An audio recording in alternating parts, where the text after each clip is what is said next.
Let's see if this thing works.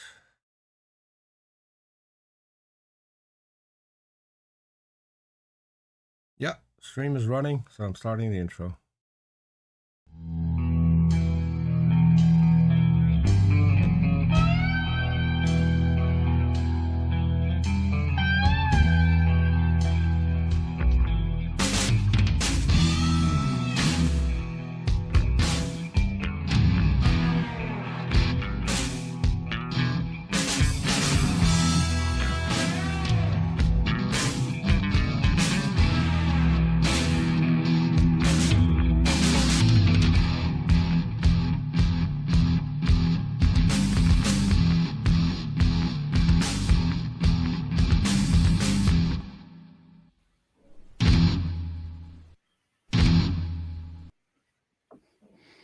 Ahoy there, cursed dogs and fickle felines. Welcome to another episode of Blasphemer's Bible.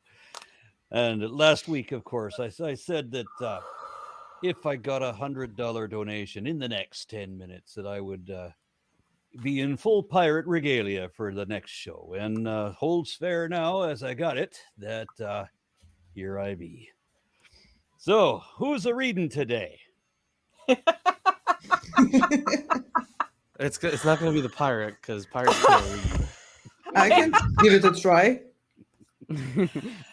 Before we begin, I would like to apologize. My commentary for the show, this episode, is not as extensive as it is because I was pretty sick this week. Had a very rough week. We don't want to hear your sob story. You either make up a cooler excuse or let it go. Tomer, are you saying you don't have 8 pages of commentary per verse? How dare you, sir? Although I didn't know that we were dressing up in costumes, but I would like to remind everyone to remember the 5th of November, the gunpowder and plot. I can think of no reason the gunpowder treason should ever be forgot. So if you celebrate either revolution or the stopping of a revolution, which was focused on putting horribly controlling religious people in power, you can burn something today because it's Guy Fawkes Day. What I meant to say is I usually have three pages of commentary for these 2 chapters. I have 1.5, but I can also have my comments on the flyby if it is necessary. If someone else says something, then I can probably check and see. Yeah. And somebody wanted to know why I don't have the parrot on, and there's for 2 reasons. One, the parrot is green and tends to show up a bit undead on a green screen. And 2, the parrot is also terrified of my tricorn hat. That's unfortunate. If you put birdseed around the rim, I bet he would come to love it in his own little way. Yeah.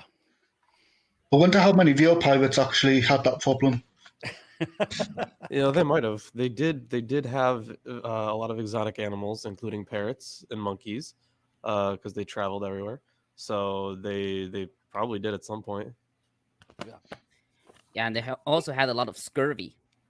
They did. Which is why. And that's the reason that's why the British are called limeys, because we used them for vitamin C. All right. Yeah, I wonder what it's like to be that monkey. So I believe we're doing Genesis 29, are we? Yeah. We are indeed, I believe. All right. And who's reading today? I can try, since my channel is called One Eyes Reading, but in Romanian. Well, okay, let's do that, but in English. I'm gonna try. I'll try to be English as well. Brilliant. I have no comment. So, chapter 29. Then Jacob went on his journey and came into the land of the people of the east. And he looked, and behold, a well in the field. And lo, there were 3 flocks of sheep lying by it, for out of that well they watered the flocks, and the great stone was upon the well's mouth. And thither? Are you using the KGV? Yeah, that explains why. The what? The KGV Bible. King James King version. James version. Yeah. That Oh explains. yeah, I also So- I also wouldn't. You wouldn't. Okay, so I yeah. chose the worst one. Wait, I mean, there are technically worse ones. Like I've seen some really atrocious ones, but The word. but yeah, the KJV, it's written in like like what, early modern English. It's Yeah. Yeah, so very it's old English. yeah, Shakespeare. Wycliffe's Okay. Bible. yeah. So it's definitely tough even for like native English Native. speakers to follow. Okay. Yeah. So can you give me a link to I a mean more modern? the ESV, that would be the English Standard Version, is pretty good. If you are using Bible Gateway is good. yeah, Bible Gateway is what I was going to ask. Yeah, um, but you'll have a way Um, easier time with that. And Okay. Cedar, by the way, it's Old English for there.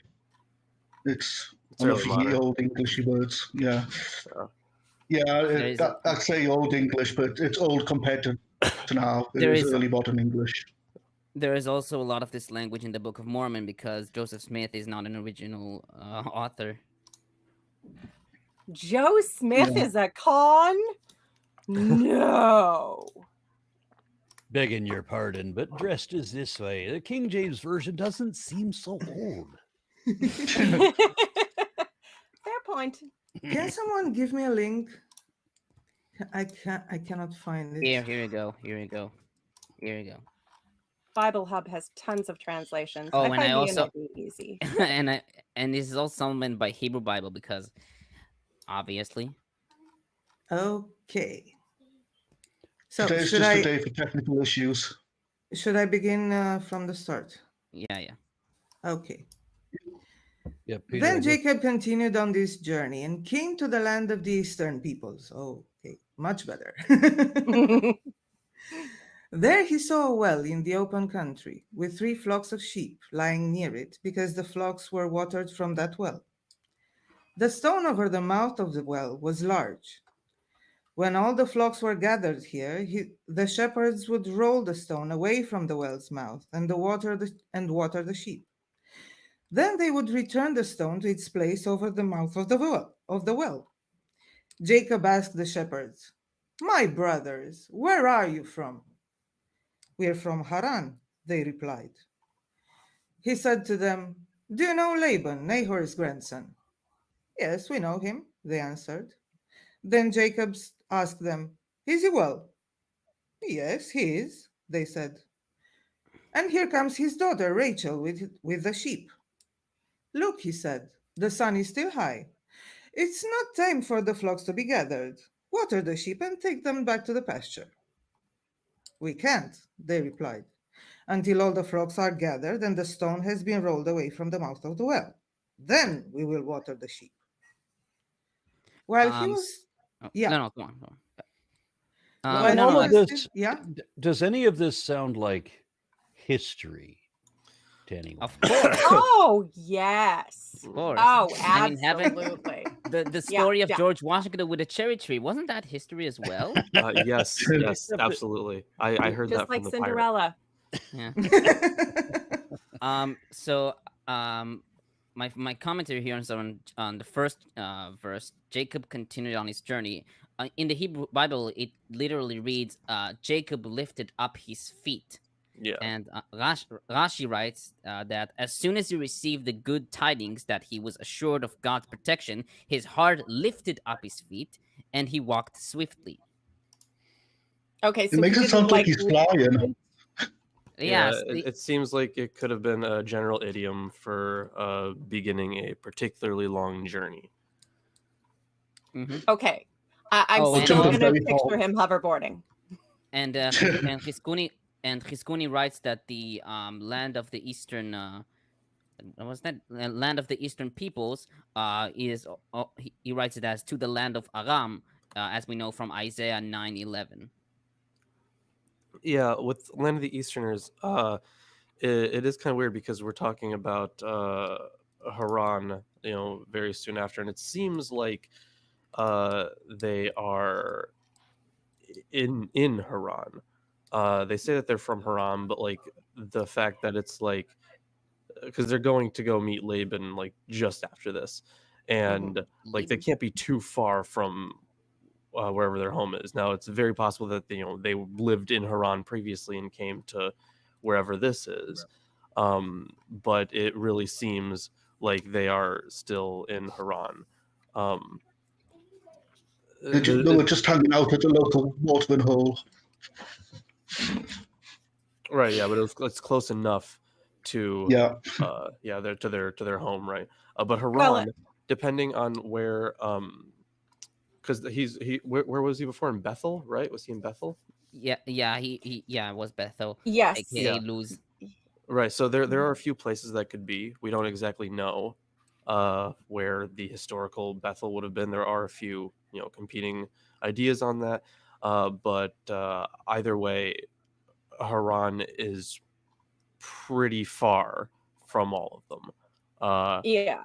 This would have And been a very substantial journey. And I mean, that's not surprising. Herdsmen travel quite a long ways anyway, and he needed to be out of the territory in which his brother hunted and his father sheep pasture. Like this is a significant distance makes sense for all of this. I'm surprised that it doesn't record him taking, so much as a donkey. He apparently just walked the whole way. Which, ouch. You're gonna have some blisters. I'm just saying. He lifted up his feet, so it was probably an easy walk for him. Ah, right. he right. just flew. Yeah. I'll tend to find walking goes easier if I do actually lift my feet. You don't drag them through the stones specifically? You're so strange. I just kind of drop and roll. That could work. Or like the penguins when they're, they get bored of walking and they just kind of flop forward and slide. Anyway, I digress. I'm just imagining him with really bad blisters on his face by the time he got there, having slidden all the way on his face. I swear it's not a venereal disease. I've just been in the desert. My nephew likes to throw himself face first into things, so that does sound plausible to me. I just, he's 3, but still, he loves to throw himself face first into everything. It's his go-to interaction with the world. Some men never grow out of that. So it wouldn't surprise me. Oh, so Haran is definitely a long way from Bethel.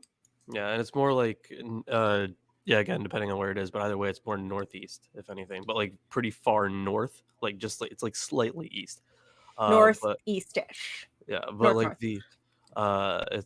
definitely more north than it is east. But yeah, with going to like the land of the Easterners, it definitely seems to assume actually an older layer of text.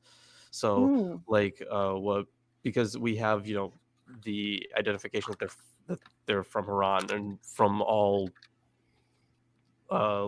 looks, it seems like they are in Haran, or very, very close to it, like just outside of it.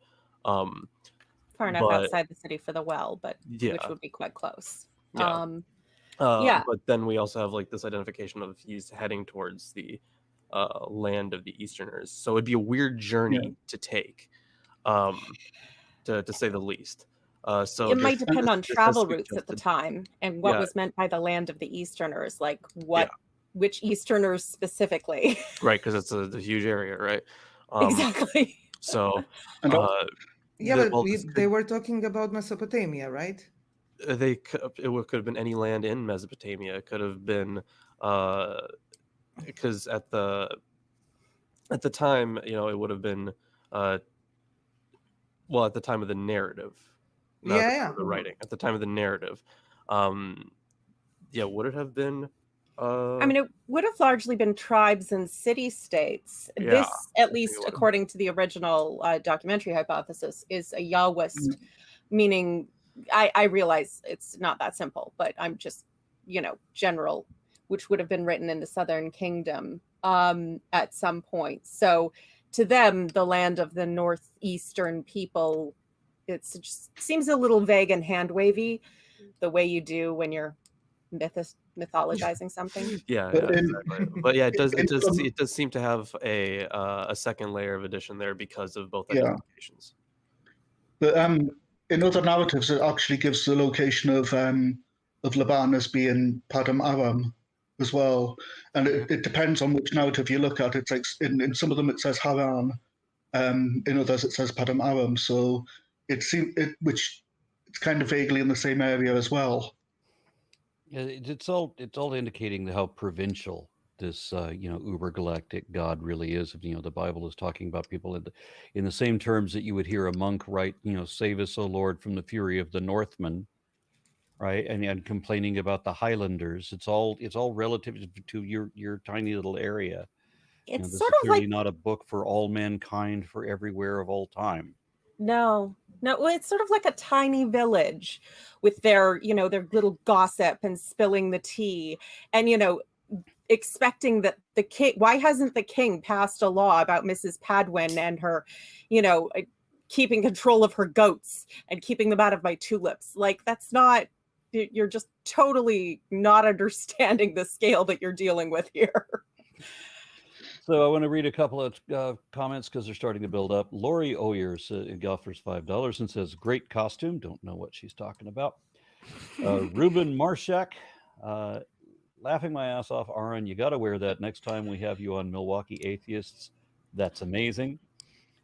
And then Frederick Agerbo says, "I was asked of my friend's Catholic mother if the Satanic Temple had unholy saints. I replied, of course, they're his unholiness, Aaron Ra, the patron saint of science communicators." Oh my goodness. You have to start selling saint medallions. I will buy one of those medallions. Okay, then. Oh, a super chat further up. Let me scroll. Curly, $1.99. Aaron, I like the drip. Not sure what a drip is. It's millennial language. You won't get that. Oh, I get it.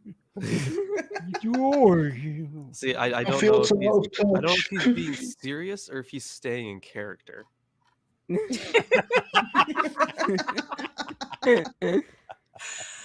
He's playing the Flying Dutchman. Okay. Well, he did mention earlier that he was going to go get some kids off his lawn. So, Well, and now I'm going to have to re-download Assassin's Creed Black Flag and play it more. And it can't be the Flying Dutchman. He's backstage. Nah. Oh, I get it. All right. Are we reading this thing today? yes. I have a question though. So here, he's trying to when he hears Rachel is coming, he's trying to be alone with her. Or why is he sending them away? Well, this is another one of those wife finding stories, like the one with his mom before. Yeah, I was going to point out there's a harmony there. It's sort of counterpoint, because there it was the girl Rebecca who had to complete a feat, great feat of watering tons of camels, and here he has to complete the feat of moving the giant stone. Right, because for him it would be a new thing, because he's not like Esau. He wasn't one of the guys. He wasn't like in known to be in the open field so much. Remember, because like he couldn't even hunt his own dish. I guess that was Esau who did that. So hunting his own dish. Are we still talking about Rachel's daughter? He's working on it. didn't have a daughter. Or am I Not missing yet. the? Rebecca. Okay, sorry. I No, read that no, wrong. it wasn't Rachel. Laban's It was daughter. Leah. We all get Laban's it. son. Oh, I'm just looking through this, and it's also riveting. What verse are we on? 9. Okay, that's what I thought. I'm going to take over for a moment Okay. because this is just so exciting. It's no wonder we have so much commentary about this. While he was talking with them, Rachel came with her father's sheep, for she was a shepherd. And when Jacob saw Rachel, daughter of his uncle Laban, and Laban's sheep, he went over and rolled the stone away from the mouth of the well and watered his uncle's sheep. And then Jacob kissed Rachel and began to weep aloud. He had told Rachel that he was a relative of her father and son of Rebekah. So he ran and told her father. Yeah. As soon So as Laban just heard the news just about one quick note, Arn. what? Just one quick note, Arn. Yeah. So yeah, it's weird that he's just kissing Rachel randomly. But I guess that may have been like a custom of the time or something. I don't know. But either way, Nahum Sarna actually notes that there's a pun between he watered and he kissed, and I think and I'm not even going to try to pronounce these because I know Tomer's going to have an aneurysm. Wait, what verse is it? Death by mispronunciation. In verse 11. Okay. So the pun is between he watered and he kissed, where they sound very similar. So Jacob You don't want to kissed Rachel. confuse But it, though. there's the same pun in the Song of Songs, actually. Oh yeah, I can get that. I mean the word is used vaishak, and to pour water could also be lashkot shak, and to kiss nashak ishak shak. Yeah. So yeah. He went to shock his cousin. Okay. Yes, he kissed the sheep and said, "It's good to see you." Ah, dad Wow. joke. Wow. Okay. So I'm gonna leave. Speaking of customs, it Maybe does that's why still he started sound a bit crying. forward to kiss a woman that you haven't met Yeah. in this culture, and that both Rebecca and Rachel were unescorted by any of their male relatives during this time period. Pretty shocking. I mean, Yeah. even assuming it's a kiss on the cheek, that's very yeah. Because wasn't Abraham Well- afraid that they would kill him for Sarah? So like, it's not like it was safe to be an unescorted woman in the Bible. Well, according to Rabbi David Kimchi, since she had realized that Jacob had done all these on her account, she accepted his kiss. Is this why Big men strong think man. they're entitled to our attention and our phone number and sex if they do like minor things for us?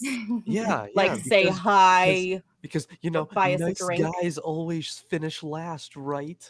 So Yeah. I've got you some water.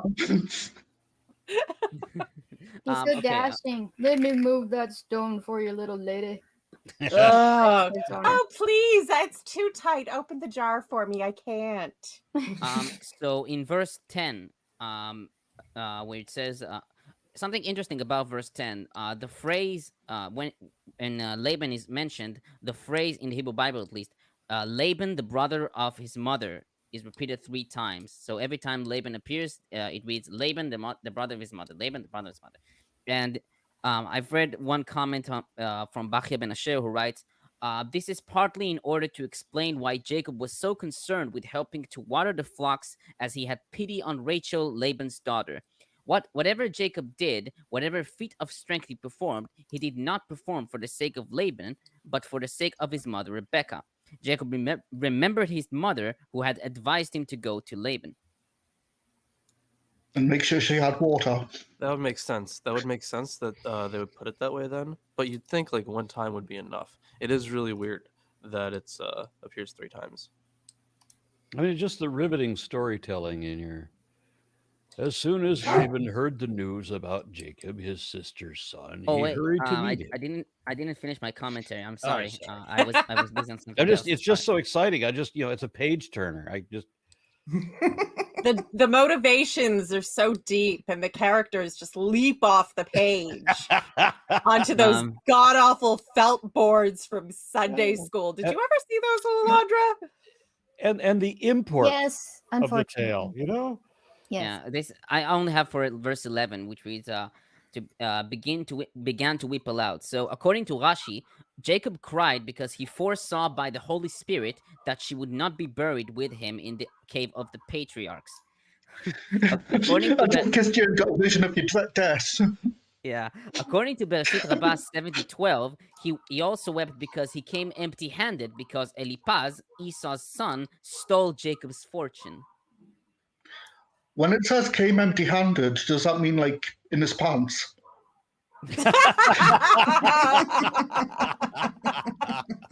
Impressive, sir. I'm hearing a Lonely Island song. Yes, that's a great song. On the Unironically. Cave of the Patriarchs thing, think I remember one of a Protestant sermon on how Leah started off as not the favorite, but wound up being buried with him instead of Rachel. Well, she was I the forget last one standing. Yeah. Yeah, and like that was some lesson in that about, I guess, being a good wife. I don't know, but that's a spoiler because we're getting ahead of the story. You're right. Usually in the Bible, though, it's about which woman is lying. You know, so the last one he lay with is usually the most important. Yes, because the only thing that decides Those other things meant importance in a nothing to me, woman's I life promise. is a man's dick. Yeah. Okay. Oh dear. You can continue now. I'm done. Oh, wonderful. Oh, we can continue? So excited. He embraced him and kissed him and brought him to his home, and there Jacob told him all these things. Then Laban said to him, "You are my own flesh and blood." This is timeless. Yep. They just they need to make a movie about it. How many times do you think your relatives saying, "Oh, hello, it's you again. You're my own flesh and blood. I'm your mother's brother." I mean, in fairness, he'd never met him, but still, it's like, Okay. They always seem to speak in a lot of exposition. It's like building the Tower of Babel. It's like, let us go and build bricks, and they would just go and do it, not say, "This is what we're doing." Yeah. Behold Lilith, she knits as she listens to the Bible exposition. It's very necessary to tell you these things. So about verse 13, where it says he embraced him and kissed him. So again, Rashi comments that he embraced him because when he saw that he had nothing, he thought that Jacob brought gold coins and they were hidden away in his bosom. Also, So he's trying to go through his pockets. He's copping a feel. Check his pockets. Hey, nephew. Well, one way or another, he's feeling frisky. And also he kissed him because he thought there were precious stones in his mouth. The heck? No, it's that kind of kiss. Is that where we keep those? Okay. How would he know the kiss? Did he give him like the tongue or something? Did he find the stuff in his mouth? How else? And all these things, Ibn Ezra writes that this was the account of the blessings, and Rashbam writes that he says that his father and his mother sent him. This is just how humans greet each other when they've spent that much time alone with sheep. Fair enough. I mean, kiss does appear to have been a normal cultural thing for greeting. I'm assuming more of a European kiss on the style kiss on the cheek in some cases in terms of hospitality and whatnot. But it would be strange, and it would seem strange to them if he came with nothing. Because remember, when the servant was sent out to get Rebecca from Abraham, he came loaded with gold and loaded her up with gold and was like, "Hey, my master's son needs a wife. Have money, money." Well, Homer says that they didn't have nothing. He had an onion on his belt, which was the style at the time. That was Abe who said that. Go Simpsons for the win. So basically he's like, "I've got nothing, but yeah, I'll give you a good deep tongue kiss. That'll make up for it." Okay. Why do all these stories go there? It is going to go there, though. All right. So now the version I'm reading from highlights Jacob marries Leah and Rachel as a second story within this. Are we treating it as such? Sure. Let's Why go not? ahead. Okay. Anybody else want to read, or is it still me? You can Whose go ahead. turn is it? Luana, JR, did you did want to you- continue? Whoever. It's okay. Yeah. Wait. I've never read, but I could do if you want. Oh, sure. Go ahead. Right. Jacob left Beersheba and set out for Haran. When he reached a certain place, he stopped for the night because the sun had set. Wait. Taking one of the Wait. I'm You're in the lost. wrong chapter. You're the first verse. What? Yeah, You're on I've the- just realised I was looking at the wrong window. All right. We're So this is looking verse at 14, 29, chapter 29. 14B. Yeah, technical issues. Because they put this is interesting. They put the division between two stories. They put a single verse on top of it, so that 14A is the end of one story and 14B is the beginning of the next. Yeah. Okay, I got a comment that just showed up in the chat that I have to read. Matt White says, "You don't appreciate Shakespeare until you've read him in the original Hebrew." And signed Joseph Smith.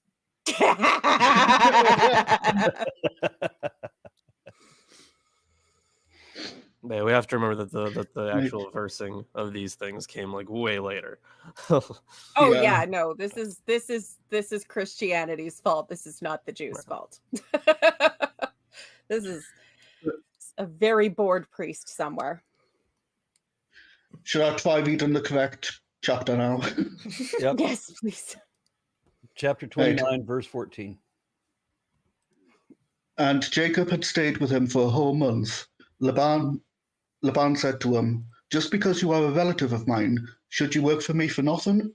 Tell me what your wages should be." Now Laban had two daughters. The name of the elder was Leah, and the name of the younger was Rachel. Leah had weak eyes, but Rachel had a lovely figure and was beautiful. Jacob was in love with Rachel and said, "I'll work for 7 years in return for your younger daughter, Rachel." Laban said, "It's better that I give her to you than some other man. Yeah, keep it in the family. Stay here with me." So Jacob served for 7 years to get Rachel, but they seemed like only a few days to him because he was so in love with her. What did I tell you? God loves incest. The only marriages complained about thus far have been the non-incestuous ones.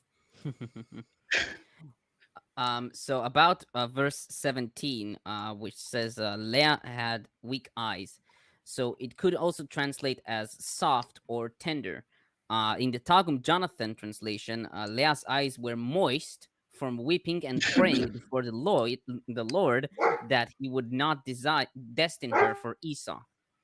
This is also given by Rashi and Midrash Tanchuma Vayetzef 4. Yeah, Esau, the brother she didn't know existed until Jacob showed up with nothing from the desert. Right. Then Sure. why doesn't anyone else want to marry her? Because that was a problem. Well, she had those squishy, moist eyes. Apparently. From Alter, he says that there is no actual way of confidently deciding whether the word indicates some sort of impairment, or it suggests Leah has sweet eyes. So it's because of the different ways you can translate that. I've seen it be translated as tender as well. Yeah. I always thought she was nearsighted. She had a squint. Squint, yeah. So verse 18, which says your younger daughter Rachel, which is actually a common Hebrew term, common Hebrew saying. Rashi comments. I was just going to say she would have worn Coke bottle glasses had she been alive today. Yeah. So Rashi comments that Jacob adds that these attributes because Jacob knew Laban was a deceiver. He writes, Jacob said to him, I will serve thee for Rachel. And should you say that I mean any other Rachel out of the street, therefore I say your daughter. Should you say, I will change Leah's name and call her Rachel, I say your younger one. In spite of this, however, all these precautions did not avail, for he did actually deceive him. Takes one to know one. So should I continue? Yeah, you can. Where were we? Yeah, so I think I've skipped ahead again. 20, I think. Verse 20. Yeah, so he served for 7 years. Yeah. Then Jacob said to Laban, give me my wife. My time is completed. I want to make love to her. So Laban brought together all the people of the place and gave a feast. But when evening came, he took his daughter Leah and brought her to Jacob. And Jacob made love to her without realizing. Which one has the weak eyes? Yeah. Leah. Yeah. But we have here, at least in the Romanian version, there is Bartholomew Anania, who's making the notes here. And he says it's explainable because the bride did not pull out the veil on the night of the wedding. So he wouldn't know the face. He wouldn't see the face behind the veil. Yeah, but doesn't the description earlier said Rachel had a lovely figure? Yeah, you're not covering that with a veil. And she was beautiful, yeah. But Not she a wasn't, wedding she veil. Doing wasn't it on the... through a sheet, which is a very old school Catholic thing to do. Yeah, Right. she I was a don't know whole how I don't know how accurate that would be that they were doing that at this time and place. I mean, I would no. just assume he was drunk from the wedding feast. Sure. See, that would make more sense than because I know that Because people back then got so drunk they'd do their own kids and not know it. Yeah. Exactly. Which is entirely plausible. The Or but what maybe- Tomer said about the comment from I don't remember if she said it was Rashi or somebody else. But the one where it's like, oh, if he brings Leah, he's like, no, your younger daughter. But like that kind of why it was constructed as your younger daughter, Rachel. So it seems to not have worked. Wasn't a very good plan by him, if that was the case. But it also requires that the character has kind of an inkling about what's going to happen in the story, Sure. which is weird. And that happens a lot in a lot of the Bible stories where people just seem to know exactly how they're supposed to act for the story to move forwards. Yeah, it's almost like there are plot points that move the story ahead in the desired way, and characters act in accordance with them, even if there's no reason for them to, if it were a real story. Right. That's how But- real history works. It was like a plot twist. No, it's not her. It's the nearsighted sister. Oh no! When I did my version of this story, the parody of it, I had it where the next morning Rachel's standing outside the tent and Jacob says, "Oh, I'm sorry, I thought it was you." You know, even though she protested and said, "I'm not Leah." You know, I really thought it was you. Right. Yeah, I'm loving this story. They're so full of moral, family, biblical values. It was an You know, accident. honestly, it kind of does explain the South a lot more. They may have more biblical family values than we gave them credit for. It's not about the fact that you're sleeping with your cousin; it's which of the cousins you're sleeping with.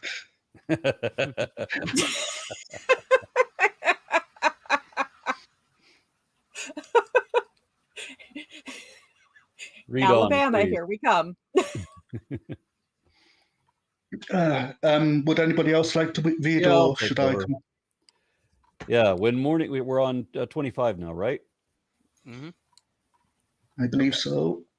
When Yeah. morning came, there was Leah. So Jacob said to Laban, "What is this you have done to me? I served you for Rachel, didn't I? Why have you deceived me?" Laban replied, "It is not our custom to give the younger daughter in marriage before the older one." So Yeah, let's I've got a just note comment on on that. that for a moment, right? 7 years ago, You couldn't come up with that piece of information, so this was a deliberate deception for 7 years. Yeah. Okay, Yeah. and then it continues. Laban gave Oh, his servant Bilhah to his daughter Rachel as her attendant. Jacob made love to Rachel also. No, I jumped ahead, did I? Wait, Yeah. you jumped. Yeah, 27. 27. 27. Yeah, 27. Finish this daughter's bridal week. Yeah. Screw my daughter for a week, and then I'll give you my other daughter in return Buy for one, get one another free. 7 years of work. So the 7 years you've already paid for, let's just wipe all that out. You have no equity. You can begin payments all over again. For the new daughter. For the Yeah, new And he daughter. agrees. Yeah, Laban is an asshole. That's the point. Yeah. but And Jacob Jacob agrees. did so because he was an idiot. Yeah, but he's an asshole. I think Well, everybody in the with story is an Leah- asshole, really. He finished the week with Leah, and then Laban gave him his daughter Rachel to be his wife because women are tradable commodities. Yup. Obviously. Laban was Well, and the gonna comment- bridal week, apparently, I'm guessing just from context that it was the tradition in those times that if you had a problem with your wife, like, you know, she wasn't a virgin or something like that, that you could have her stoned for, you needed to bring that up in the first week. You couldn't come It's back when 20 years yeah. later and say, she wasn't a virgin. I demand my money back. It's like she's still under warranty. Yeah. Exactly. Sort of a speak now or forever hold your peace, but after the booty. Yeah. You get a test I was drive. going to mention about that verse that the thing we don't give the younger before the elder. It's basically supposed to be like dramatic irony because Jacob took Esau, his elder brother's blessing, and so it's kind of like payback. It's like, oh, we don't give the younger before the elder here. Yeah, So you mean to say that the same theme that I've been talking about in nearly every episode, where the second child supersedes the blessings of the elder, but the elder is still accounted for in some way and is cursed and is somehow inferior, is playing out again, except with the women? No! How shocking! 1 week ago today, I was at a town square in East Texas where they were holding a satanic unbaptism, and like 100 or so Christians showed up to protest that event. And so I get into argument with all these Christians where they're insisting that there are no contradictions. You just so that Judas, for example, both bought the land and returned the money, and he both owned the land as well as the Pharisees owning the land with the money he gave back to them. So you see, there's no contradiction. You can just somehow meld both of these things so that they make sense. I'd also like to notice that he fell headlong with his neck tied to a tree. And is that the first yoga position they teach you in hell?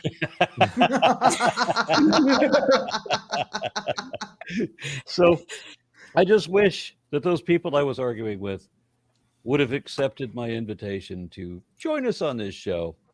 Read the Bible. Let's see how good it really is. You know, here's the thing. So I think there are like better, like the best example I use is like the birth date of Jesus, because like is it before 4 BCE under or Herod? after 6 CE? Yeah. So that's the one that I can't really find even a logical. What I find most damning is that they made the calendar to go around Jesus' birthday, and they legitimately realized there was a contradiction and deliberately, consciously split the difference and put year one halfway in between so that he couldn't legitimately have been born in either place by any account at that day. Right. And that it's like, okay, so let's say he was born in 4 BCE. So he was born 4 years before Christ. And if he was born in 6, they like to keep it AD, right? So if he was born in 6 AD, was he born in the 6th year of the Lord? What about the years before that? He was a very large baby. He came out 6 years old. Yeah, but it was like when it's we not get very to the New Testament, please remind me to ask you, because I have a whole thing about specifically the New Testament nativity stories. I need to ask you what the probability is that they were added on after. fairly low. Okay, good. Uh, That will come up later. I want to But- bring up this chat comment. Psychologic Vorbind, I don't know how to say that, said, so if 14 years passed since the first promise, how old were the two girls initially? I mean, they would have to have been really young, right? I mean, in fairness, they were both actually married after 7 years. He was just in debt working for 7 years for no additional money after that. But yeah, So what is the prime marrying age at that time in history? oh God. I would say probably between 12 to 14, but that's my Yeah. assumption. Yeah, probably Okay, so a she teenager. was is my 6 or guess. 7. I don't know. Well, I'm just I going mean- to I'm not sure. pretend that he I'm saw not her really- at 14 and she was 21. Yeah, She was an old maid by then. Let's go with that. Just let me So sleep That's tonight, better. please. That, unfortunately, that is better than the other option. so we're almost getting to Jacob's children, which are all Hebrew names. So I think I should read this part. All right. So we are in verse 28, right? Yes. So okay, I'm using the JPS version of the Bible, the Jewish Publication Society, first time. So let's try it out. So Jacob did so. He waited out the bridal week of the one, and then he gave him his daughter Rachel as wife.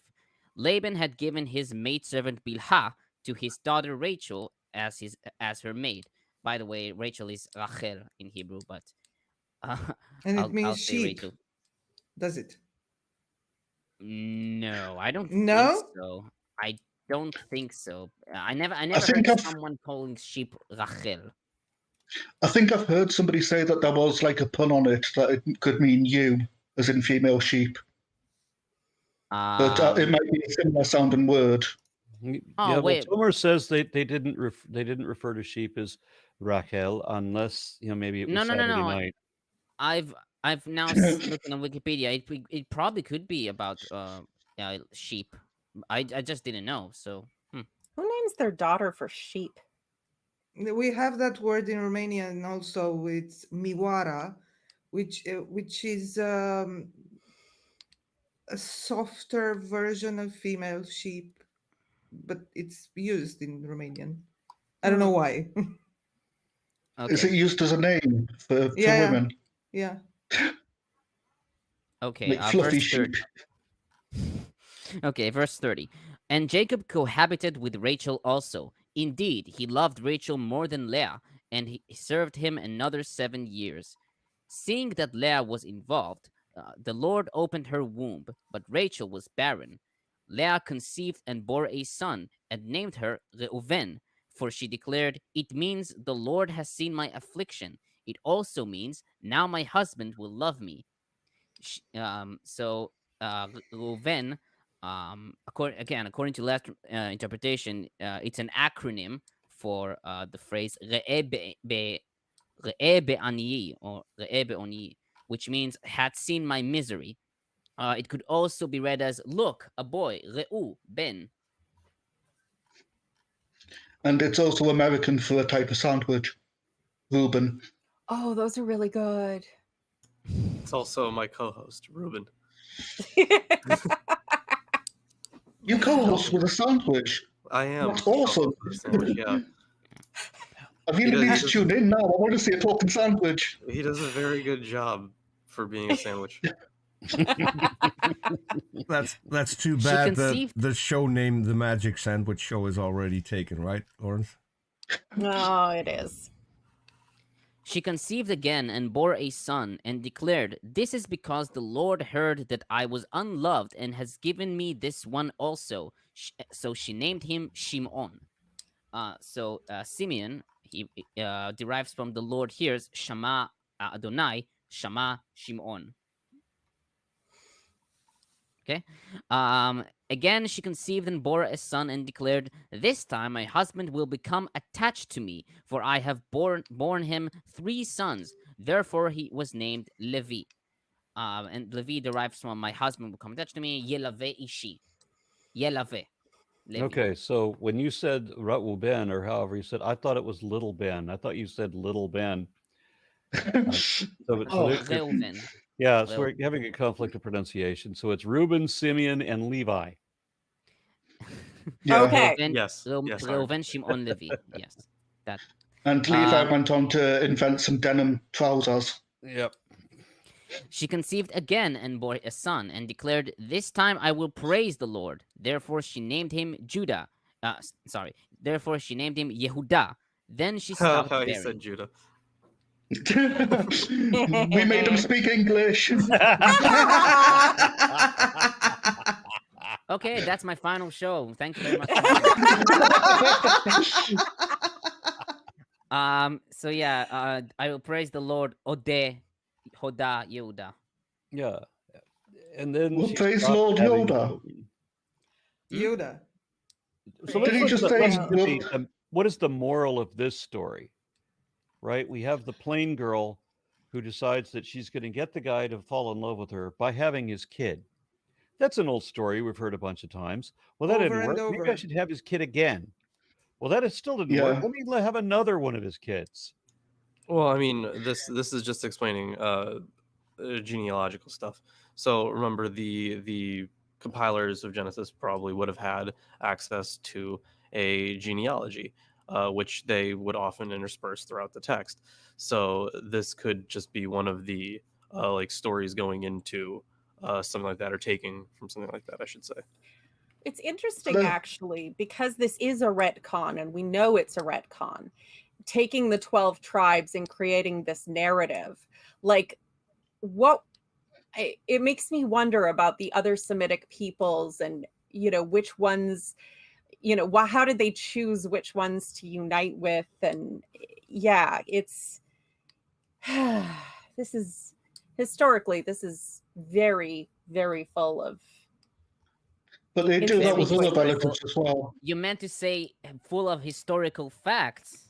Did Ah, you? yes, of course. This is a very historical and factual book. I am very surprised and deeply pleased with how historical and accurate it is in every respect.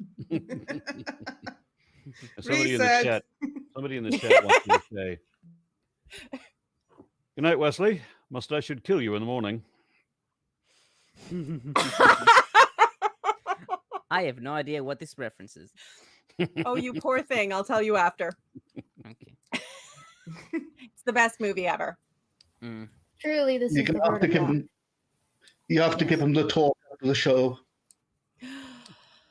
Yeah. Oh, yes. Tomer, I was wondering because I found a comment in the Romanian Bible about verse 31 when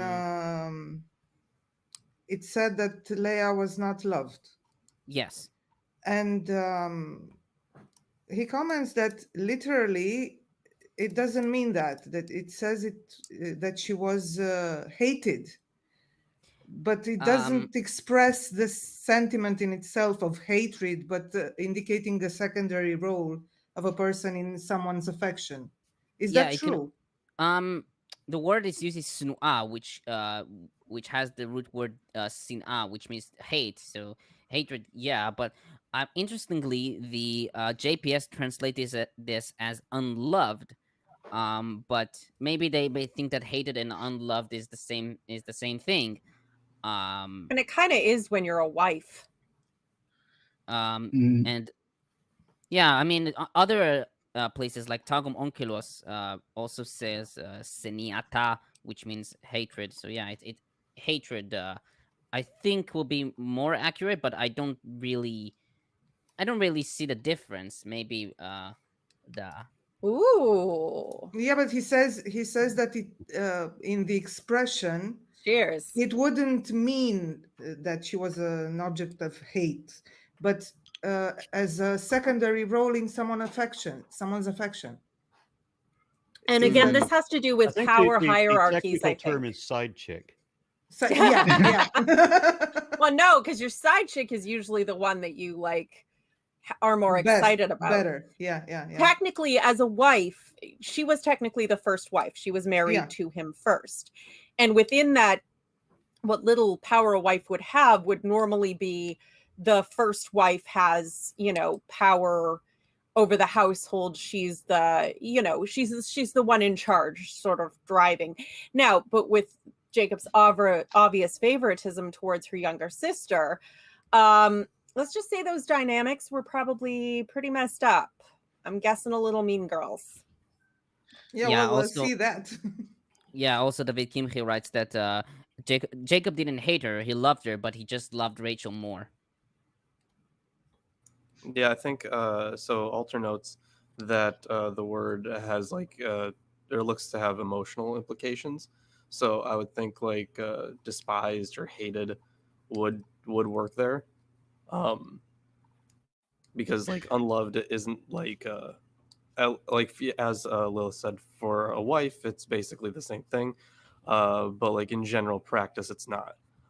So maybe they were going for an actual I really don't like you. Yeah, but it's weird. Sorry. Nevertheless, I'm coming to you and I'm giving you children. So yeah, he's still using that for conjugal purposes. Yeah. I believe it was actually considered her right to have conjugal visits because, again, the only value she had in the tribe or clan was to have babies and ideally sons. So a woman had a right to demand conjugal rights. And as Aaron once so memorably said, that if a Hebrew man bought a female slave, he never had to let her go unless he refused to feed her or breed her. Oh. Family values. Yes. Yep. Wholesome. Republicans make so much more sense when you read the Bible. It's horrifying, but it makes more sense. So the way the Bible defines a marriage is one man and the wife he didn't want and her sister. And their two slaves. And their two slaves, yeah. Yeah. Oh, and they're underage prisoners of war. Yeah. Basically, it's one man and however many women that man can afford to keep in his house. That's also in Islamic religion, I think.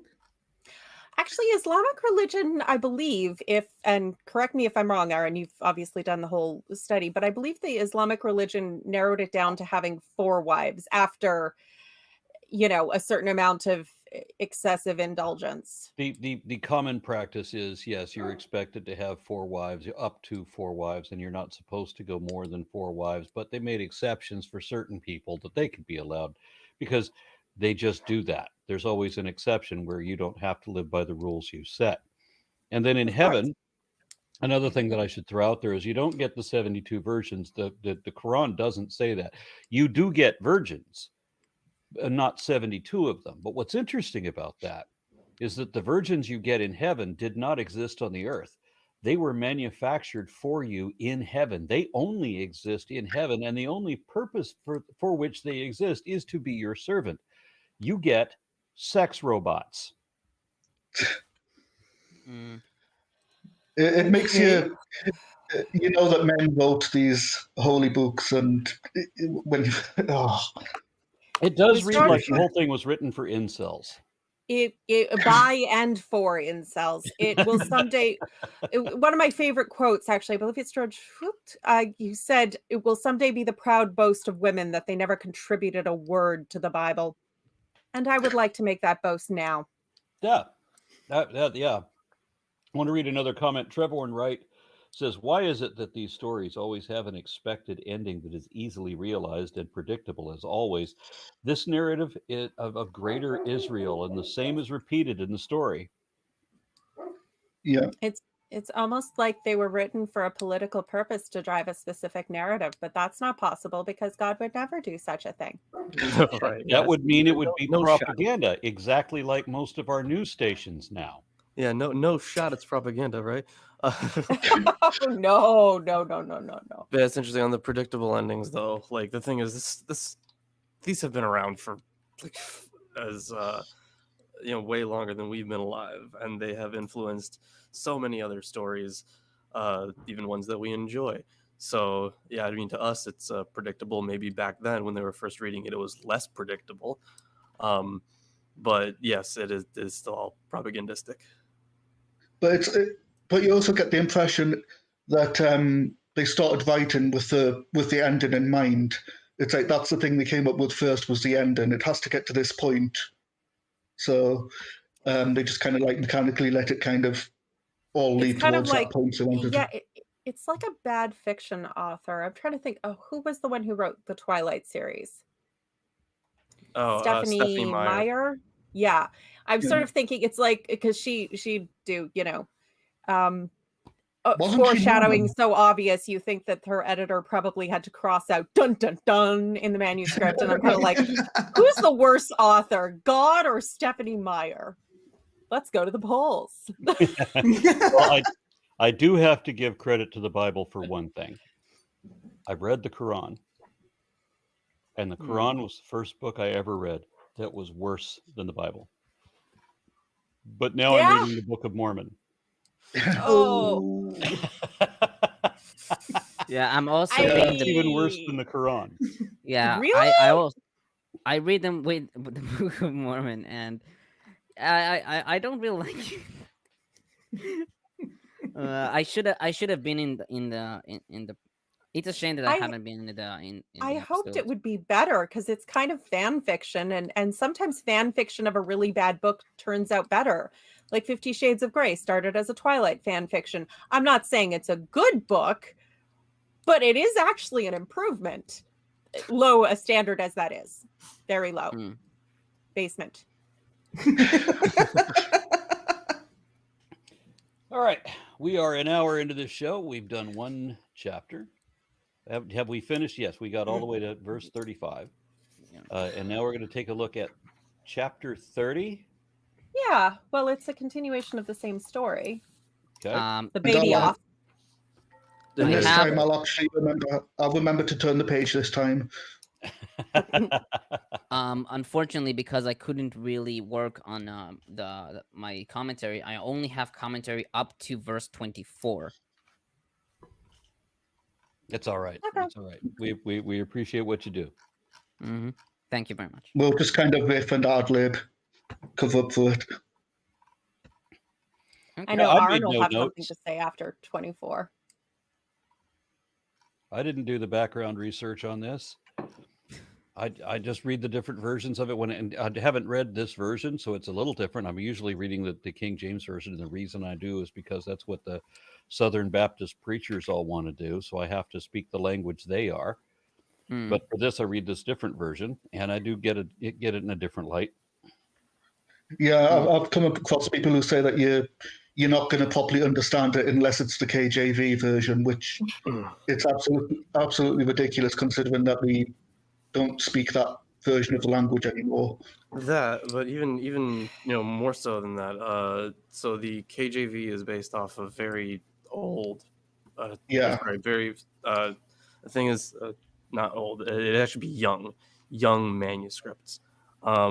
So the manuscripts that they used were really not all that great. They were many generations removed from even the oldest extant ones that we have now. So there are a lot of textual issues, and they're always talking about, oh, you had so many people translating this thing. They checked between each other, and I'm like, yeah, it may have been a fine translation of what they had, but if we're talking about like, assuming like if you're a believer, you would want the text to properly represent the closest possible original.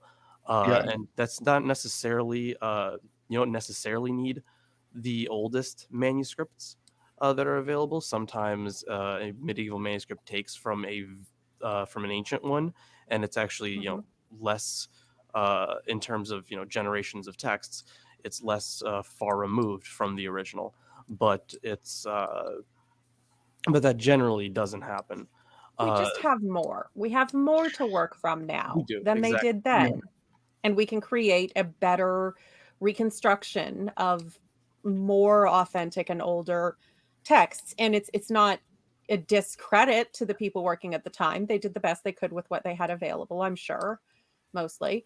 And it's very poetic and has, traditions. And if you were reading it in a kind of in a poetic sense, or even like if they just admit the point of promoting the King James Version is to be incomprehensible, because that allows more room for justification and negotiation and ways to say, well, it really doesn't mean this. And how do you know? Because it's a word no one's used in 200 years.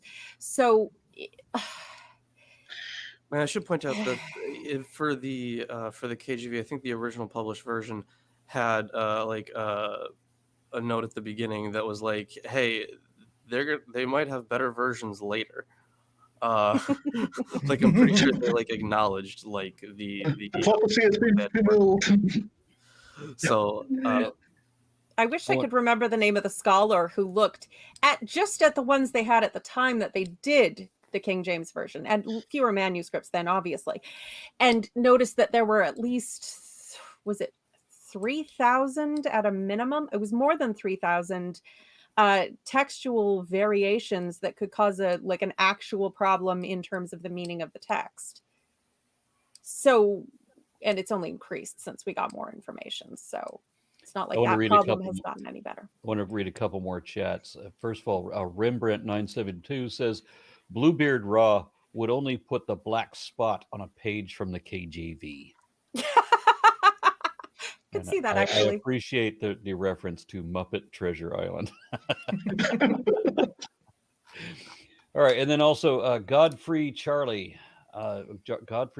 Franz says, if Christian extremists get Bibles in public schools, how would they deal with the Genesis 19 incest? Well, by ignoring it. Yeah. It's what they've always done. Just don't read those parts out. Yeah. I told you, that's why Bible studies exist. That's why our daily bread exists. That's why My Utmost for His Highest exists. So that you can read around the Bible in a guided way that will bring you to the conclusions necessary without getting into any of the sticky bits that could make you look bad, at least not without a context that will create a narrative that has nothing to do with what was originally said. And plus, you can make it cute with felt boards. Yes, I did always enjoy the felt board version of the destruction of Sodom and Gomorrah with the giant meteors raining down on the town in the distance. While the felt people ran away. That I had some of those felt boards for my kids when they were little, and unfortunately there were so many characters and scenes and stuff and animals that you had to cut out to make a scene. It's like, Yeah. And you just end up using the same characters of vaguely nomadic dress with a long, what looked like a bathrobe and a towel over their head, which is what everyone ended up dressing up for, is the, pageant anyway. I can imagine if we're going to read 30. Yes, we should get going. My animals have kind of calmed down. Falcor was back there licking his giblets and stuff. I'm like, can you stop? And then my other cat had the zoomies, but Blair's back there now, so they don't mess with her, so they should be all right. To be fair, I've been licking my giblets since the start of this as well. So I commend your commitment to yoga. This is why I'm not on camera. Okay, here we go. So the great baby making contest continues. Wait, maybe I should read this, because again we're seeing the Hebrew names. Okay. I'm very sorry. Just to be clear, we are still in the Old Testament. We're gonna be seeing a lot of those. Yeah. Don't worry, these names will come back. Okay. Again, JPS. When Rachel saw that she had borne Jacob no children, she became envious of her sister, and Rachel said to Jacob, "Give me children, or I shall die." Jacob was incensed at Rachel and said, "Can I take the place of God, who has denied you fruit of the womb?" She said, "Here is my maid Bilhah. Consort with her, that she may bear on my knees, and that through her I too may have children." So she gave him her maid Bilhah as concubine, and Jacob cohabited with her. I like that euphemism as well, cohabited. It's I'm gonna yeah. I'm gonna cohabit the shit out of you tonight. Oh. So Also, this is yeah, the story of Hagar repeated, right? yes, Oh, yeah. yes.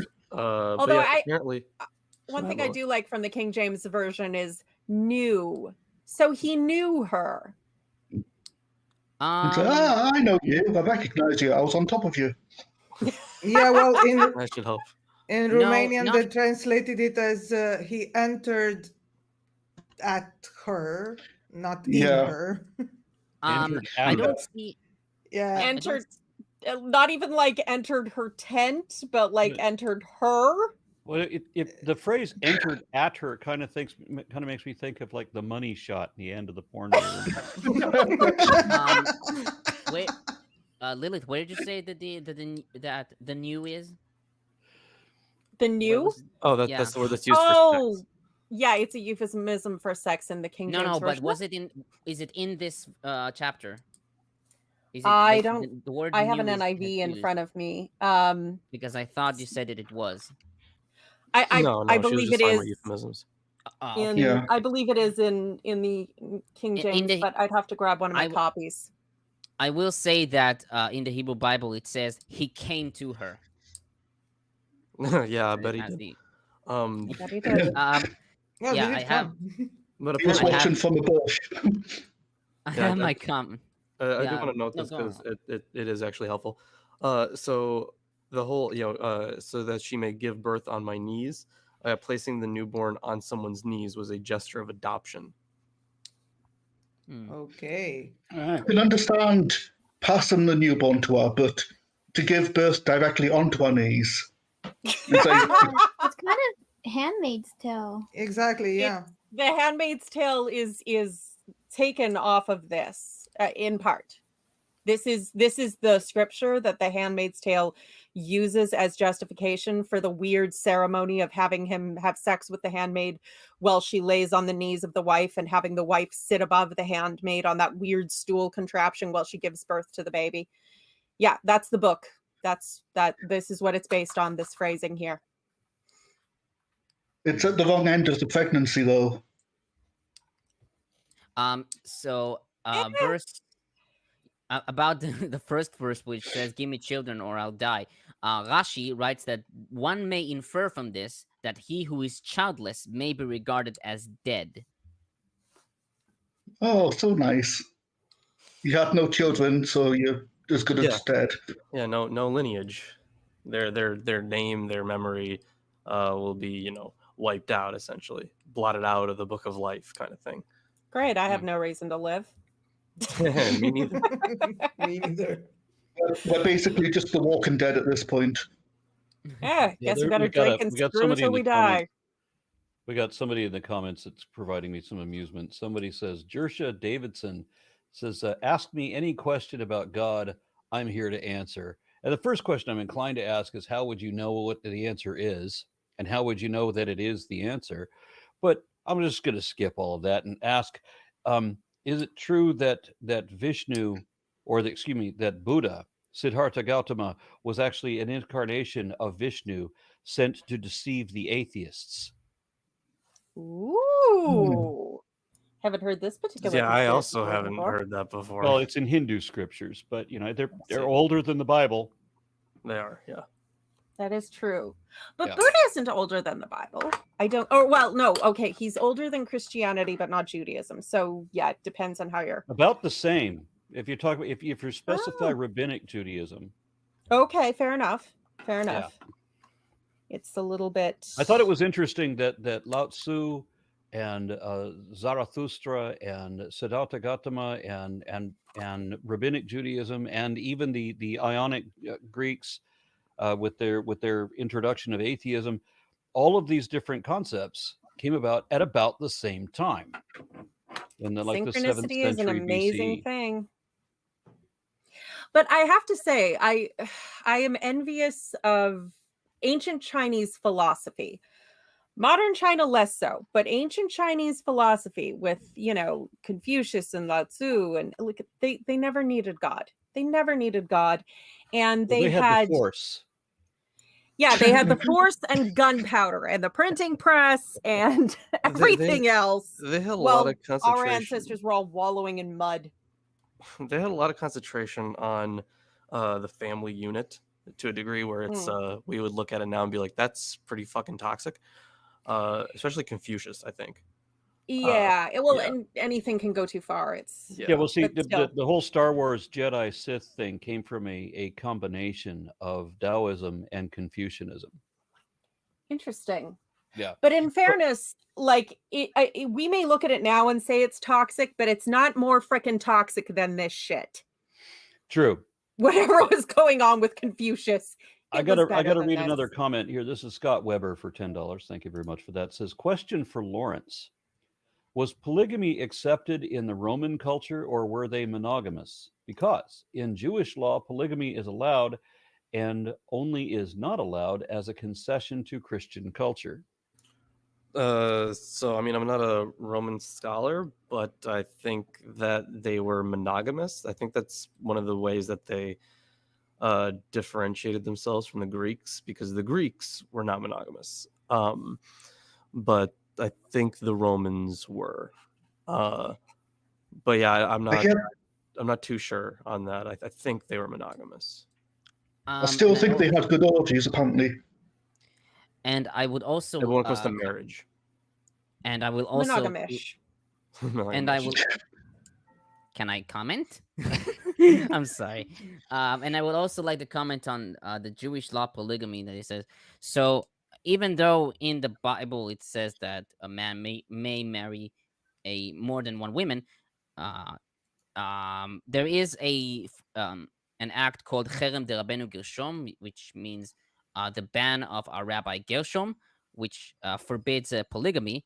And about the concession to Christian culture, I've seen right now an objection by Rabbi Yaakov Israel Ya'abatz, who rejected this ban because he said that he was, as he said, influenced by the Christians. So, but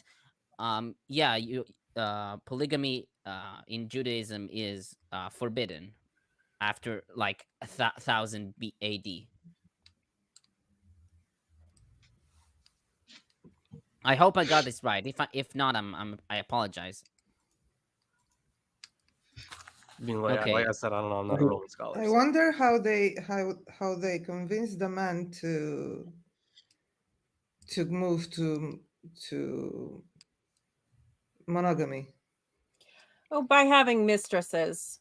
I mean, the French courts and everything, you would have one wife, but you would keep a mistress, and they would have a certain amount of legal rights, as would their children. But they were kept in a separate house. And I honestly, probably it was just to reduce mothers-in-law. I also think that I also think that one of there is an economic reason, because if you have more than one woman, then you wouldn't have very much money to support all of them. So one woman would be more economic than supporting one more than one. Are you trying to imply that women spend a man's money? I'm sorry. Well, at this point, apparently they only spend his money by pumping out as many babies as humanly possible in 7 years. I got another comment from Dan C.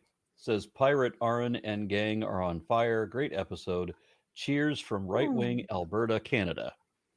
Oh, the Texas of Canada. I'm so sorry. Love from BC. Love from BC. Okay, can I continue? Shall I continue with the Bible? That's a good idea. Please. We got to get through this thing. Yeah, verse 5. Bilhah conceived and bore Jacob a son. And Rachel said, God has vindicated me. Indeed, God has heeded my plea and given me a son. Therefore, she named him Dan. And Dan derives from Daneni, which means to vindicate. 7.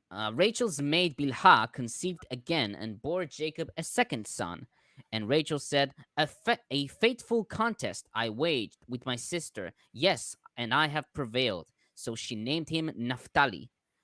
So Naphtali derives from, in the Hebrew, Naftulei Elohim Niftalti.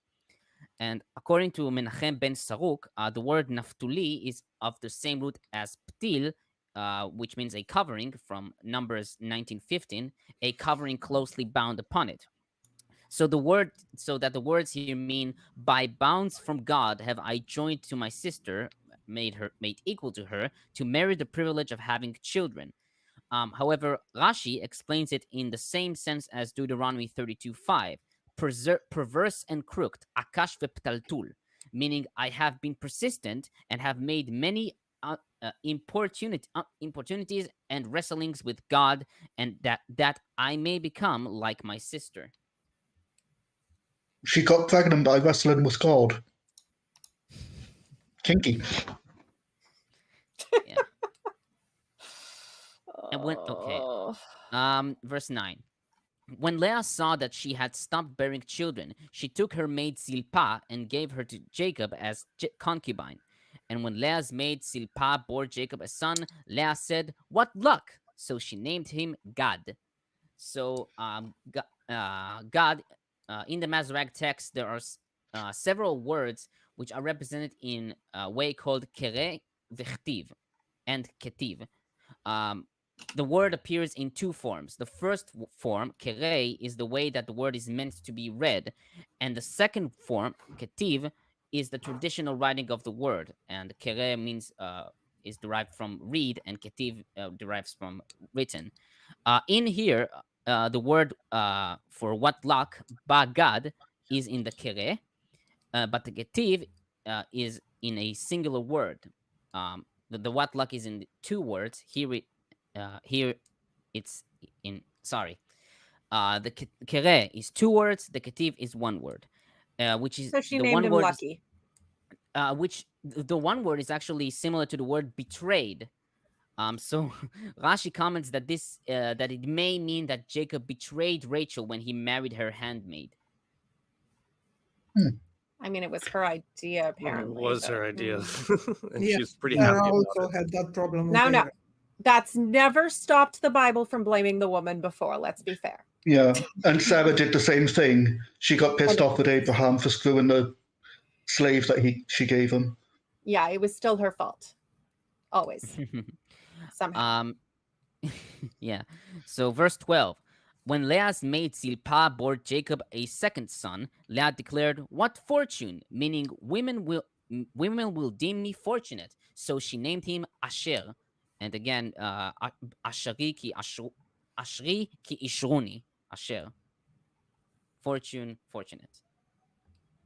I find it kind of weird that these women tend to declare things like just after they've given birth, like aside from like, oh, I just need a rest, you know? Well, interestingly, when you have the Brit Milah, you name the baby at the Brit Milah, like 8 days after he is born. At least No, that's good. She modern, needs to sleep. at least in modern Jewish tradition. They just don't really tell the story very well and say, oh, and 8 days later. I mean, christenings and naming ceremonies have always been a little bit after the fact, for obvious practical reasons. But it's interesting. I mean, the mother names all the children. Yeah, I think I'll have more to say when we get to the next little bit, because this is an odd interlude. It's one of the few nice things that women actually get. The honor of actually naming the kid. We get to name our own children sometimes. Yay. Yeah. Okay, verse 14. Once at the time of the wheat harvest, Reuben came upon some mandrakes in the field and brought them to his mother, Leah. Rachel said to Leah, "Please give me some of your son's mandrakes." But she said to her, "Was it not enough for you to take away my husband, that you would also take my son's mandrakes?" Rachel replied, "I promise he shall lie with you tonight in return for your son's mandrakes." When Jacob came home from the field in the evening, Leah went out to meet him and said, "You are to sleep with me, for I have hired you with my son's mandrakes." and he lay with her that night. They had a weird monetary system back then. Wait. Weren't mandrakes used in magic and poisons? Yeah, I know that that they they were were Yeah, in but the they were also used for medicine as well. Yeah, Oh, for love potions. Yeah, Svono writes that the fragrance of the mandrakes stimulates the human organs relating to conceiving and giving birth. This is why they'd be so valuable. Yeah, and also Ibn Ezra comments that I think he says that he doesn't know why they are advocated for pregnancy because of their something about coldness, something about the humors. Let's see if I have this. I mean, mandrakes can be poisonous, but I believe appropriate, like small measures can be medicinal He writes, in certain yeah, circumstances. he writes. He writes, I do not know how they can help a woman conceive since their nature is cold. Here he's referring to the four humors. Is the nature of the mandrakes or the nature of women? Depends. How many wives do you have? In well, in Romanian folklore, the mandrake is central for certain, not necessarily potions, but spells for marriage, to facilitate marriage and love. I've noticed it all across like Northern European mythologies and sort of folk remedies and folk tales and stuff. And so, I mean, it was clearly valuable for something. In those days, magic and medicine were kind of the same thing. So yeah, I'm not familiar with the various usages in different places at different times, but it clearly has significance as falling under that general category. I would also mention that Nachmanides writes that Rachel wanted them so she could enjoy their scent, as the mandrakes also appear in Song of Songs 7:14, saying that they yield their fragrance. Okay, we are in verse 17. God heeded Leah, and she conceived and bore him a fifth son. And Leah said to him, God has given me my reward for having given my maid to my husband. So she named him Yisachar. Now, Yisachar, Sachari, given me my reward. Sachari. Isaacar. Some say Yisachar, but I tend to say Yisachar, Sasa. But I don't think it's relevant to perspective there. So she's making this because I gave my husband someone to rape. Now God is pleased, favorable. Yes. Yeah, because now she has kids, and that was the job, I guess. He must not prove because now I have a kid. Well, sorry. Rape is a complicated word in this case. I mean, you have to, rape is, forced sex without consent. But in this case, I mean, they don't have the ability to consent because they are your property and therefore already belong to you. So according to the Bible, it can't be rape. According to more than the Bible, I mean, Arabic cultures have used similar justification. I still remember a riddle from 1,000 Nights and One Night, the source for Arabian Nights, the Tales of Scheherazade, where it's like a man looked at a woman in the morning, it was unlawful. He looked at her again at breakfast, it was lawful. And then back and forth throughout the day, it was unlawful, then it was lawful, then it was unlawful, then it was lawful. And the answer to the riddle is he saw her first and she was someone else's slave, then he bought her, then it was lawful, then he freed her, then it was unlawful, then he married her, then it was lawful, then he divorced her, then it was unlawful, then he married her again, it was lawful. Like it was back and forth, back and forth, back and forth. He was allowed to look at her based on property values, just based on the entire concept was all about her being property. Yeah, because that's literally what it is. So it's not rape in this case, it's property rights. Yep. Okay. What a wild book. Yeah. Yeah. Verse 19. When Leah conceived again and bore Jacob a sixth son, Leah said, God has given me a choice gift. This time my husband will exalt me, for I have borne him 6 sons. So she named him Zvulun. So Zebulun, Zvulun. Rashi and Ibn Ezra comment that the name could also refer to a house of dwelling, as in 1 Kings 8:19. Rashi adds that Leah meant that from now on, Jacob's real home will be with her, since she has as many children as all his other wives together. And I should sorry, no I no was go going to on. say, incidentally, the balloon was the sound he made coming out as well.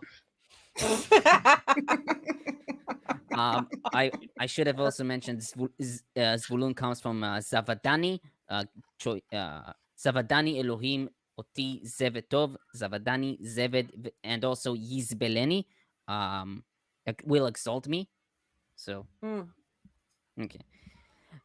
21. Last, she bore him a daughter and named her Dinah. And that's all that's said about it. Poor thing. Well, yeah, she doesn't go on to form a tribe or anything, so that's all that has to be said, I guess. But Yeah. There's a lot of we're murder gonna around her, though. we're gonna hear about Dina again, because if Oh, yeah. we wouldn't hear about Yeah. Dina, we wouldn't have a name for her. Yeah, because Yeah. she is a. We need to make note of this. This is a woman with a name. Doesn't Yeah. happen a lot in the Bible. we have well, I mean, we've No. had a decent amount of women with names, but there's Dinah's gonna come back up again in a very unpleasant way. Not Yeah. Dinah? in this Which- reading. Is it in the next one or the one after? But it's coming up soon. 30 and In 34. If you haven't heard it, It's it's not probably going to going be to be at pleasant. least 2 weeks away, because we've still got the Laban and the story sheep of and the story of it's Shechem and after Dinah. they return.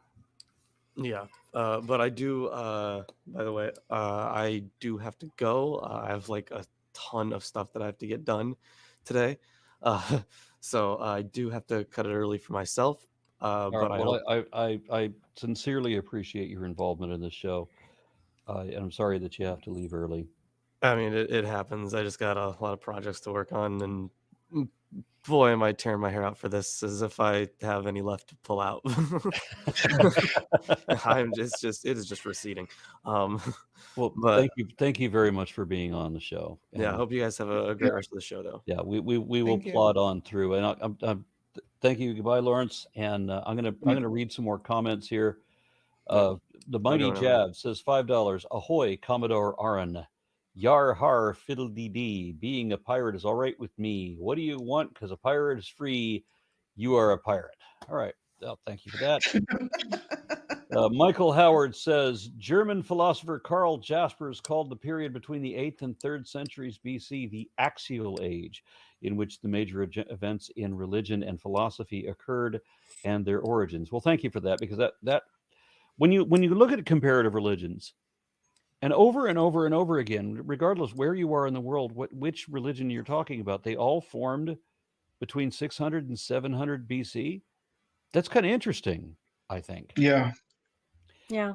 And then Matt White says Mandrake or Mandragora. Mandragora. Mandragora, yeah. That's going to be the name of my next child, Mandragora.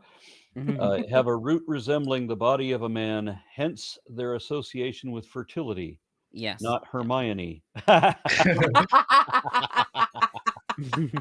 There is another myth about the mandrake, that it grows beneath hanged men because they come before they die, and that's why mandrakes grow there.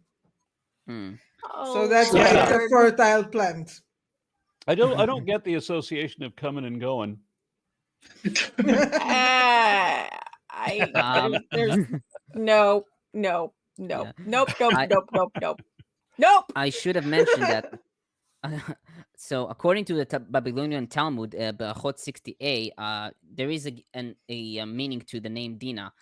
The name originates from the word din, which means judgment. It reads, Rav said, after Leah passed judgment on herself and said, 12 tribes are destined to descend from Jacob. 6 came from me, and 4 from the maidservants. That is 10. And if this fetus is male, my sister Rachel will not even be the equivalent of one of the maidservants. Immediately, the fetus was transformed into a daughter, as it is stated, and she called her name Dina. It's just like the penis dropped off. Yeah. It's Oh. I know it's like a dick measuring contest, except it's a baby measuring contest, and Rachel still has to maintain her position as a real wife and thus not be outdone by the maidservants. It's interesting though, and I don't know, Lalandra, if you had a similar experience, but I remember in in Sunday school when they were going over this, they kind of had to tell us about the sister wives. We remember, very nice, very nice. Somebody in the comments said they needed to see the cutlass. The handle reminds me of a certain six-fingered man. How many references to that movie are we going to make in one show? Not nearly enough at this point, but I think they would underline this about being a dutiful wife, and that was they Leah's would. But for me, what I remember is they couldn't leave out the Rachel Leah thing because that's kind of germane to the story. But because they try and cut out sex whenever possible, they did not mention the maidservants. So because I only ever remembered, and they only ever talked about, because Rachel's only sons were Joseph and Benjamin biologically. And though in this culture, the sons of her maidservant would have been counted as hers, sort of, but because they didn't include the maidservant thing, I thought that Leah had given birth to all 10 of the other sons and that Rachel had 2, which that's a lot of babies. That is a lot of babies to push out. That's not a normal sound for when you give birth. I shouldn't have given this troll attention, but this is the last comment I'm going to make for this troll.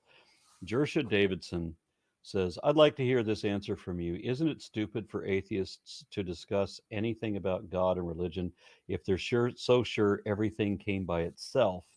Why don't you all just be happy and enjoy life?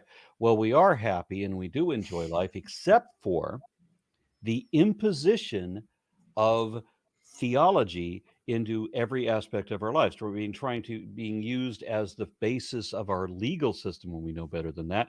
So all of these people who believe things that we know are not true are asserting baseless speculation as if it was a matter of fact. That's called lying.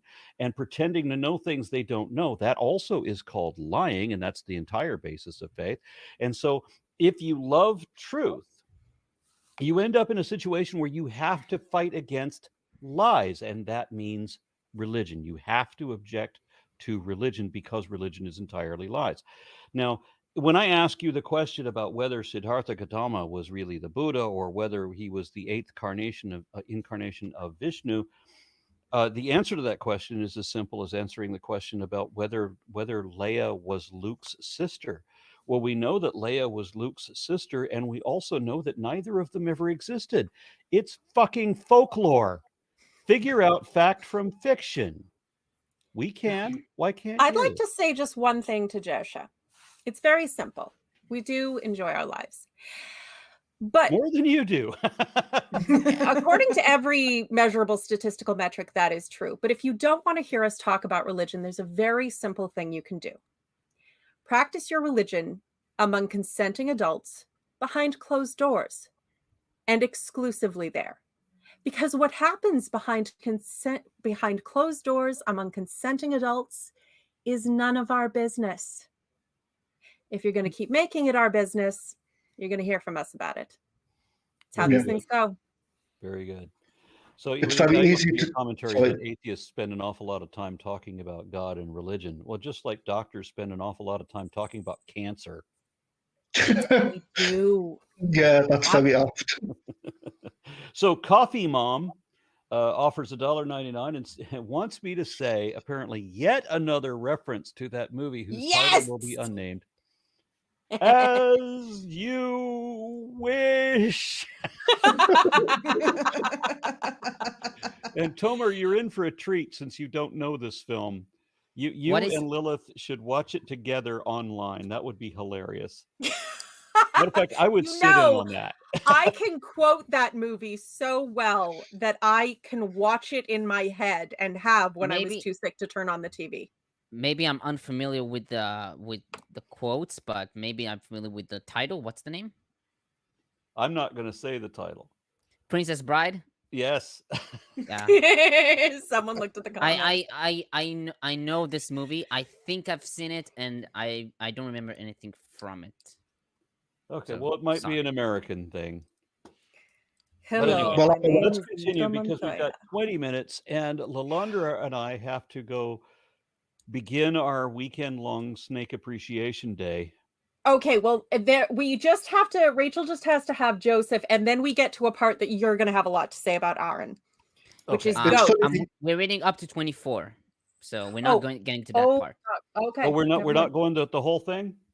Aw. Yeah, I said I'm not. I haven't prepared commentary because I had a Well, no, very hard that's week. fair. We can 'cause, keep going. It's fine. yeah, we are going to a reptile convention today.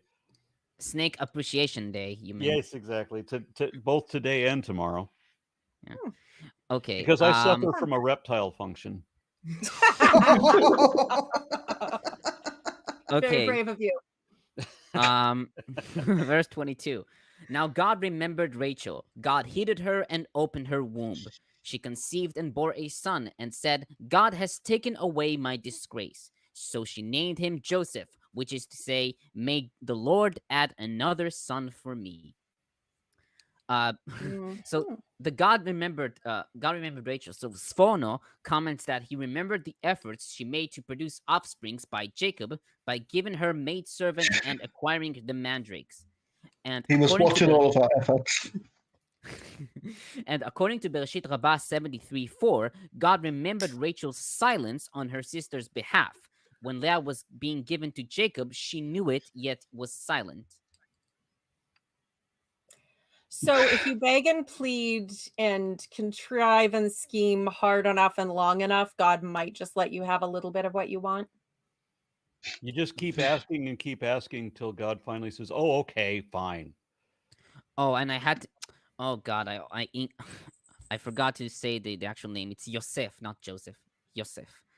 Because We did it again. We made him speak English. Sometimes accents are contagious. no, because I'll tell you why. Because I've read directly from the English translation, and I forgot what I'm supposed to do. So Yosef comes from to add, which is Yosef Esof. Yeah, by Yeah, the and way, it JR, also- I got to share this with you. I spent 8 hours on a Greyhound bus traveling across the western states, but I wasn't right. Although I'm in my own country, driving across the places where I grew up. I was in a bus with a couple of Geordies for that entire 8 hours. That would be a fun experience. Okay. And funny thing, I felt like I began to talk like them. That would be funny, a Geordie pirate. It's like, oh, why are you, man? All right, Okay. let's continue. Funny pirate. I think we said when we're finishing with in verse 24, right? Yes, Okay, so we're done. we're done. Yeah. All right, so I want to thank everybody for being involved. I'm sorry that Lawrence had to go, but I really respect what he's doing with his life and his attempt to achieve scholarship. I'm strongly encouraging Lilith to do the same because she's certainly got the background foundation for it. Thank you. Yeah. I'm looking into options. There's a couple things in my life that are a trifle chaotic at the moment and will have to be sorted out first. And then I will see what I can do. And I also have to say of my wife, she managed to get through. She managed to get her degree, her bachelor's degree, against much adversity. It was quite a struggle for her to get her degree, and she doggedly kept at it and got it. And then with a bit more support, she also managed to get her master's degree, which I'm hugely proud of. Brilliant, yeah. Well Yeah. done, Lalandra. Congrats. Very good. Definitely kudos for that. Anyway, we got one more came up. The Mighty Jab, $10. It's amazing to me that the all-powerful creator of every planet, star, and galaxy has nothing better to do than obsess over what little humans on this one little mud ball do with our junk. Yep. And it's important that you always marry your sister and screw her slave, because that's Bible family values. cousin, you marry both sisters, but they're both your cousins. Oh yeah, but they're sisters.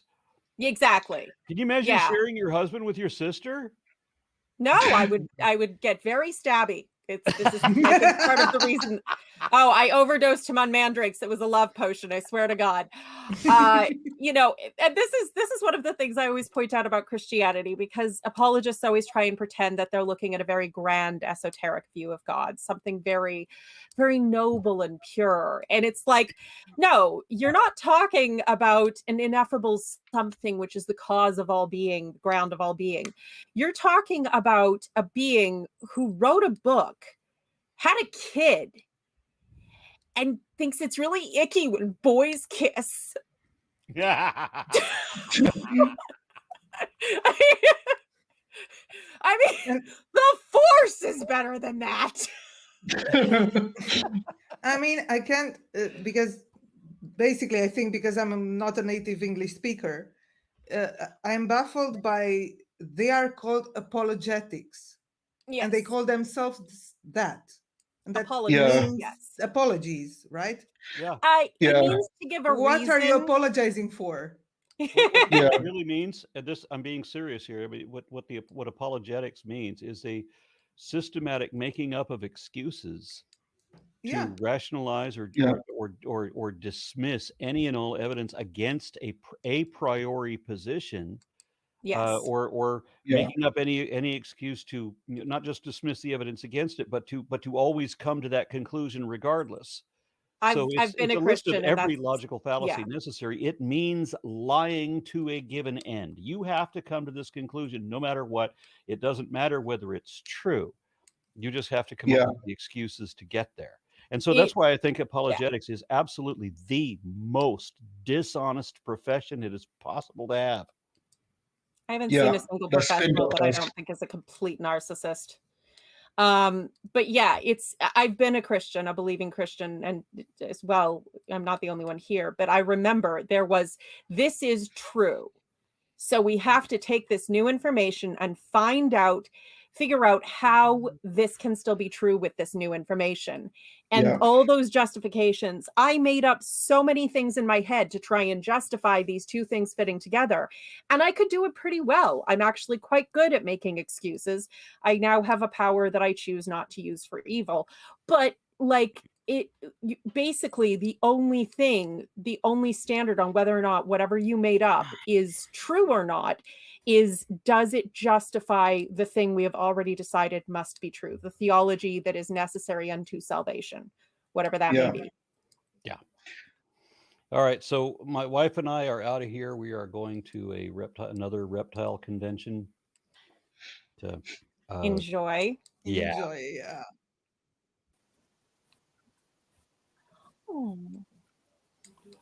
Coffee Mom. I don't see that. Oh, wait, I read that one. As You Wish.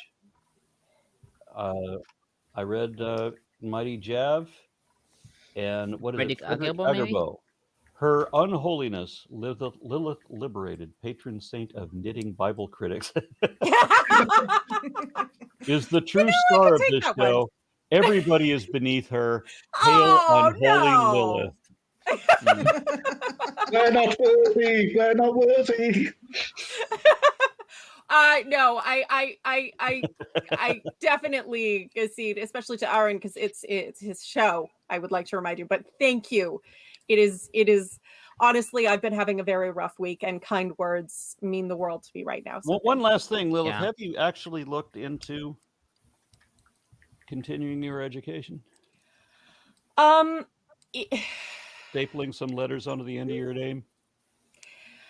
There are a few things I have to get sorted first, including some medical issues. And unfortunately, the probability that I'm going to be able to follow through on the necessary I don't want to scholarship put on an insane amount of pressure. I just want you to understand the sincerity of the request.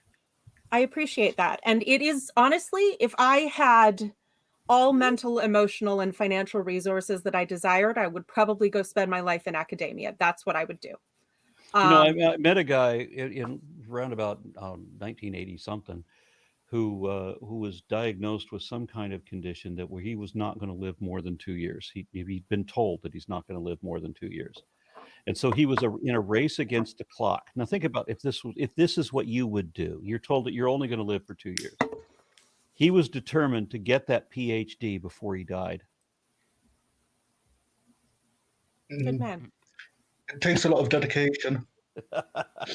Orange just It does. finished his degree last year. I and don't he think was I 59. could. I don't think I could get a PhD in 2 years. No, he was he was already had the master's degree. That's a big step. But, All right. but Well, Yeah. find out you can't use the doctorate. All you can do is put it on who your headstone. cares? But I learn because I love knowledge and information, and I love patterns and pattern seeking and he seeing how had the things means fit to be a together. lifelong student, and I thought that was admirable. That is, yeah. If I could choose it, if anyone wants to will me in a substantial amount of money, I do solemnly swear that I will go be a lifelong student. But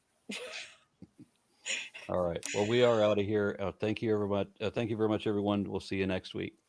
thank you. And by the way, there's Bye. no Book of Mormon tomorrow. We're still Lalandra and I are still going to be doing a Snake Appreciation Day all day tomorrow as well. Yay! Yay! All right. So we're out. Bye-bye. Bye. Bye bye. Bye.